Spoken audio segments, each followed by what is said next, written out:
There he goes again. Donald Trump was having a psychotic meltdown all last night. He was making social media post after social media post of some of the most deranged things imaginable.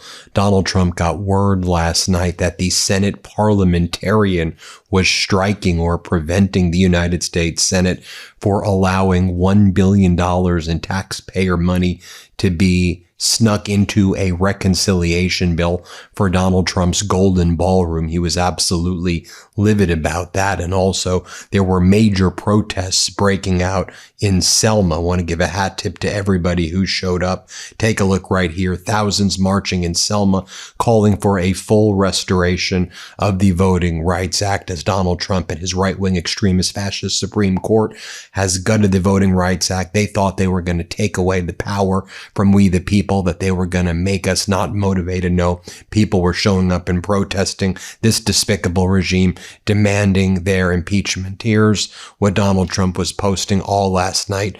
It was posts like this. It was the calm before the storm. And it's an AI image of Donald Trump with a decorated admiral standing behind him. It's an AI image. He's pointing at the screen. Looks like to be an Iranian ship in the background, although Trump claims he's destroyed all Iranian ships. It was the calm before the storm is also a QAnon expression. The storm is coming. And again, Donald Trump and by all accounts, Netanyahu are both talking about resuming open hostilities against Iran very, very soon, which of course would lead to a global depression and would cause so many lives to be lost. It would be absolutely horrific. Donald Trump was also posting AI images like this. "We made America great again," he says. Really? Well, let's just take a look at what state regime media, which calls itself Fox, is talking about, because they're not talking about the economy doing well. Here's what they're even saying on Fox. Let's play this clip. Oil now over $100, and you got a strong economy that's been sort of buffering that, but there are red flags up there now. Charles, good to see you. Thank you. Can you imagine, just with all of the suffering you and Americans are experiencing right now?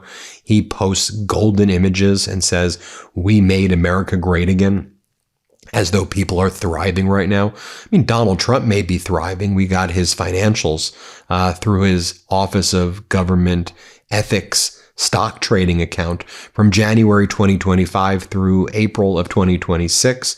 Donald Trump's investment portfolio executed a new financial transaction roughly every 9 minutes and 45 seconds during trading hours. That's how DropSite breaks it down.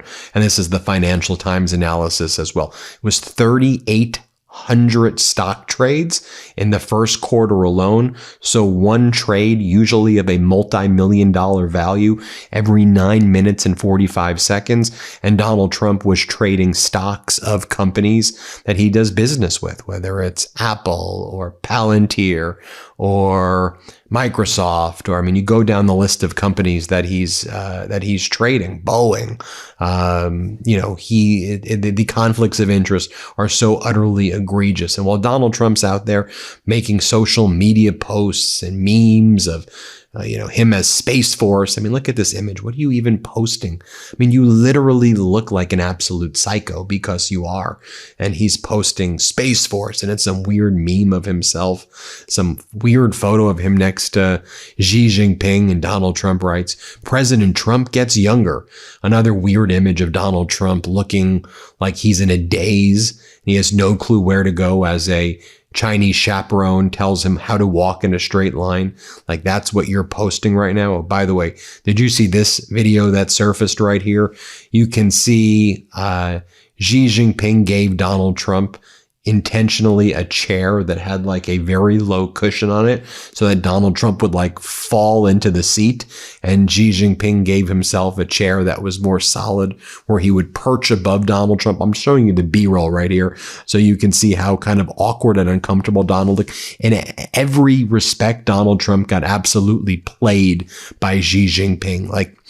Donald Trump went in there and said, "Oh, you're so powerful. You're so strong. I think you're a great leader." And Xi Jinping looked him in the face and started talking about Thucydides' trap and America's in decline and get out of our way and don't talk about Taiwan. And Donald Trump just took it.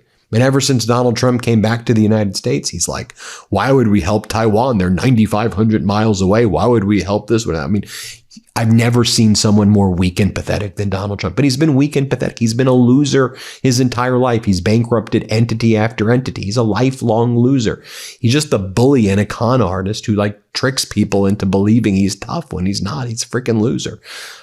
Meanwhile, you have one of Iran's top national security people in their parliament posting the following: Iran, within the framework of its national sovereignty and the guarantee of international trade security, has prepared a professional mechanism to manage traffic in the Strait of Hormuz along a designated route, which will be unveiled soon. In this process, only commercial vessels and parties cooperating with Iran will benefit from it. The necessary fees will be collected for the specialized services provided under this mechanism. The route will remain closed to the operators of the so-called Freedom Project, referring to Donald Trump and his regime and allies of the United States.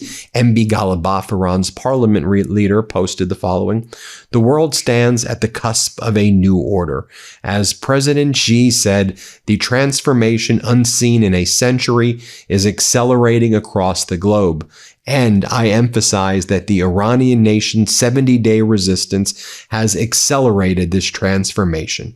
The future belongs to the global South. So with statements like that about restructuring global architecture, China being the main hegemonic dominant power in the world, the U.S. being a lesser power, the global South referring to China and Iran and Russia and this broader alliance right here rising. I mean, that's how they're referring to it, as NATO is destroyed by the United States, as America's alliances are weakened, as America first has meant America alone.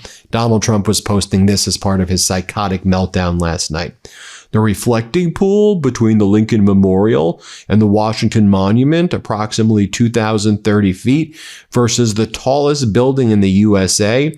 Obama and Biden spent more than $100 million trying to fix it. Okay, what are you even talking about? You're painting the bottom of it blue. You're not fixing it by painting it blue. It's going to create more algae. It's going to look even worse. And it didn't look all that bad before. Yeah, there was algae issues and leak issues, but what the hell are you doing? And why are you comparing the size of a reflecting pool to One World Trade Center? Like, what? I don't even understand the comparison.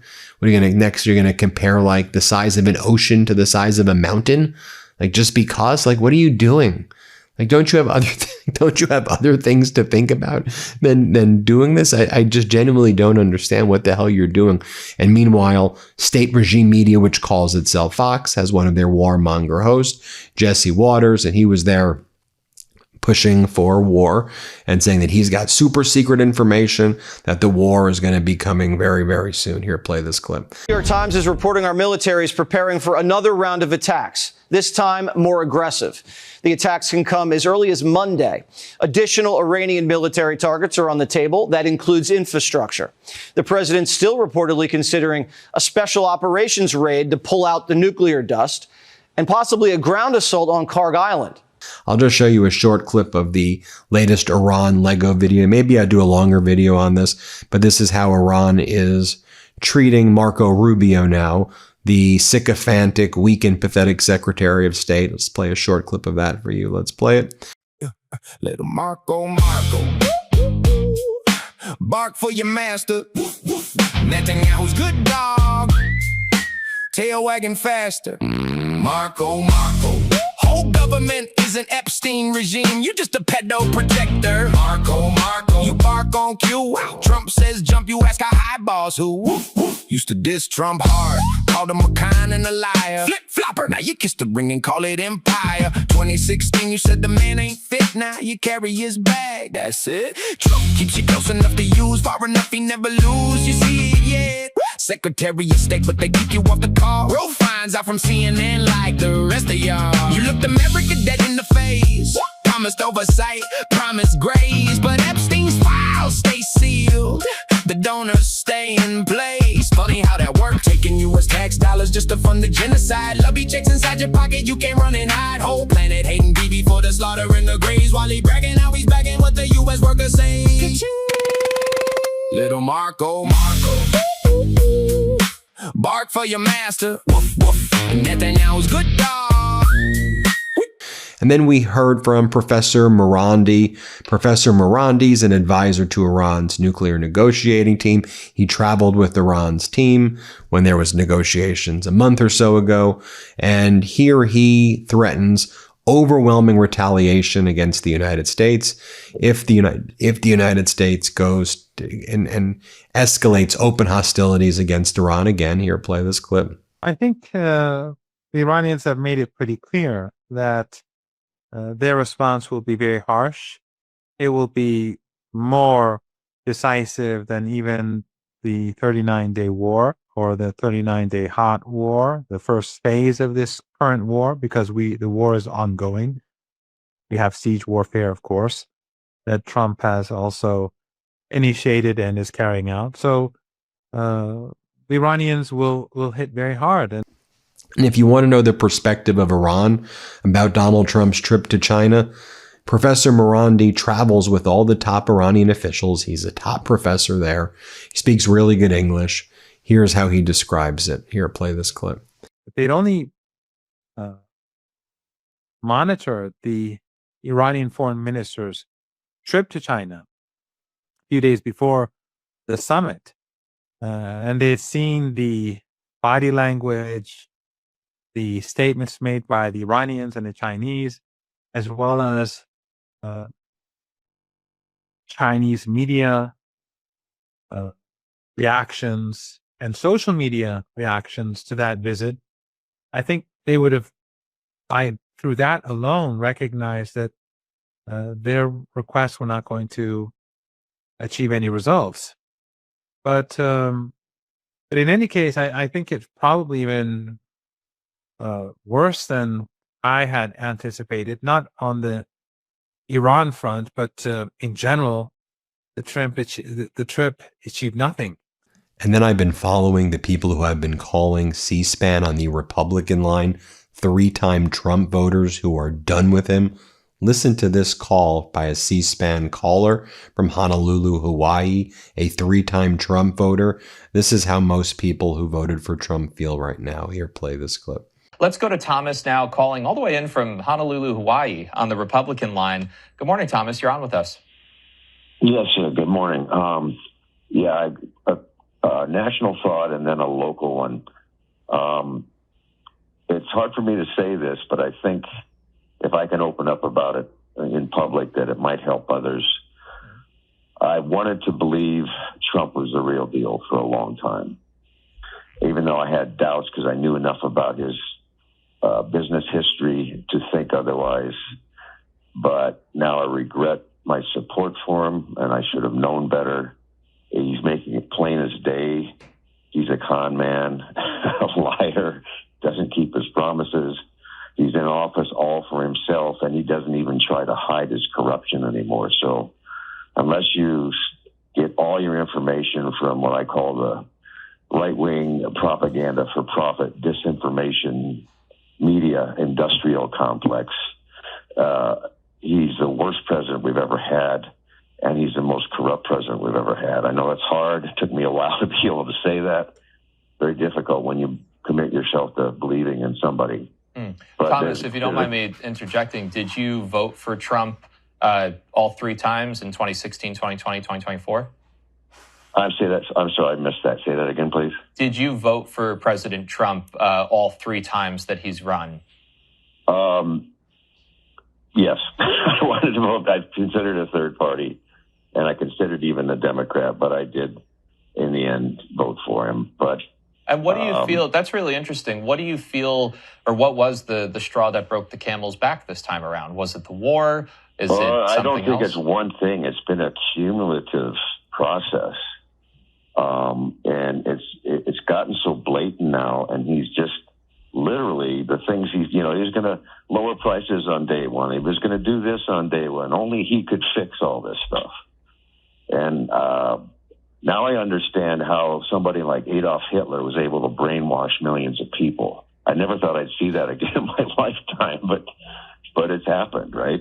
I thought we got past that, but we don't learn from history. But I just hope the best we got to slow him down, make him accountable any way we can. Right now, the only weapon is to vote for as many Democrats, whether you like them or not, to just get some balance back into our system of checks and balances, right? The Congress is doing nothing to stop him. He has more power. He wants to be a king, and we're letting him get away with it. We fought a revolutionary war against England because we didn't want to be ruled by an arbitrary king like Trump wants to be. So, but I'll stop there for that. Leavingmaga.org for anybody who's interested. It gives you a community of people who used to be supporters, but who also are having doubts now. So and being part of this community is a big part of the appeal, I think, right? So that's something others who might be having doubts could check into. As I noted, this is how most people who voted for Trump feel.